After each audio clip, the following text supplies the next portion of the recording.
വിശുദ്ധ ലൂക്ക അറിയിച്ച സുവിശേഷം 7-ാം അധ്യായം 18 മുതൽ 23 വരെയുള്ള തിരുവചന ഭാഗം. അവർ അവൻ്റെ അടുത്ത് ചെന്ന് പറഞ്ഞു, വരാനിരിക്കുന്നവൻ നീ തന്നെയോ, അതോ ഞങ്ങൾ വേറൊരുവനെ കാത്തിരിക്കണമോ എന്ന് ചോദിക്കുവാൻ സ്നാപക യോഹന്നാൻ ഞങ്ങളെ നിന്റെ പക്കലേക്ക് അയച്ചിരിക്കുന്നു. യഹൂദജനം കാത്തിരുന്നത് റോമാക്കാരുടെ അടിമത്തത്തിൽ നിന്ന് രക്ഷിക്കുന്ന ഒരു മിശിഹായാണ്.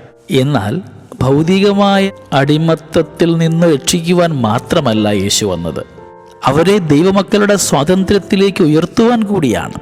യഹൂദർ ഉദ്ദേശിച്ച മിശിഹായെ അവർ ഈശോയിൽ കണ്ടെത്തുന്നുമില്ല.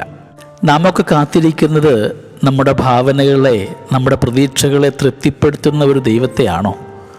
പ്രാർത്ഥനയോടെ വിവേചിക്കുവാനും പൂർണ്ണ മനസ്സോടെ ഉൾക്കൊള്ളുവാനും പൂർണ്ണ ശരണത്തോടെ ദൈവിക പദ്ധതിയോട് സഹകരിക്കുവാനുമൊക്കെ നാം തയ്യാറാണോ എന്ന് ചിന്തിക്കേണ്ടിയിരിക്കുന്നു. ജീവിതത്തിൻ്റെ ചില പരുക്കൻ യാഥാർത്ഥ്യങ്ങളിൽ ചകിതനായിട്ട് ഒരു നിമിഷം സ്നാപകനും ചോദിച്ചു പോവുകയാണ്, ഞങ്ങൾ ഇനിയും വേറൊരുവനെ കാത്തിരിക്കണമോ എന്ന്.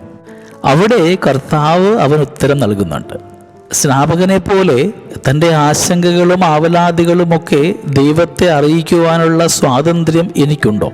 ഒരു ശിശുവിനെ പോലെ ദൈവത്തിൽ ശരണപ്പെടാനും അവൻ നൽകുന്ന ആശ്വാസവും സമാധാനവും അനുഭവിക്കുവാനും നമുക്ക് ഓരോരുത്തർക്കും എത്ര പ്രാവശ്യം സാധിച്ചിട്ടുണ്ട്. വിളിക്കപ്പെട്ടവനെങ്കിലും സ്നാപകനും വെറുമൊരു മനുഷ്യനായിരുന്നു. ദൈവം അവന് വേണ്ടി തിരഞ്ഞെടുക്കുന്നത് അമാനുഷികരായ വ്യക്തികളെയൊന്നുമല്ല, നമ്മുടെയൊക്കെ ഭവനങ്ങളിലും രക്തബന്ധങ്ങളിലും ചുറ്റുവട്ടങ്ങളിലുമുള്ള സാധാരണ മനുഷ്യരെയാണ്. അവൻ ഒരുങ്ങിയിരിക്കുന്നവരെ അല്ല വിളിക്കുന്നത്, വിളിക്കുന്നവരെ ഒരുക്കുകയാണ് ചെയ്യുക. ഈ വിളിക്കപ്പെട്ടവരെയൊക്കെ നമ്മളിൽ ഒരാളാണ് അവരെന്നോർക്കാതെ നാം അവരെ തിടുക്കപ്പെട്ട് വിധിച്ചിട്ടുണ്ടോ? അവരിലെ ബലഹീനതകളിലും ന്യൂനതകളിലും ക്ഷമയും ഉപവിക്കടുത്ത സ്നേഹവും കാണിക്കാതെ പോയിട്ടുണ്ടോ?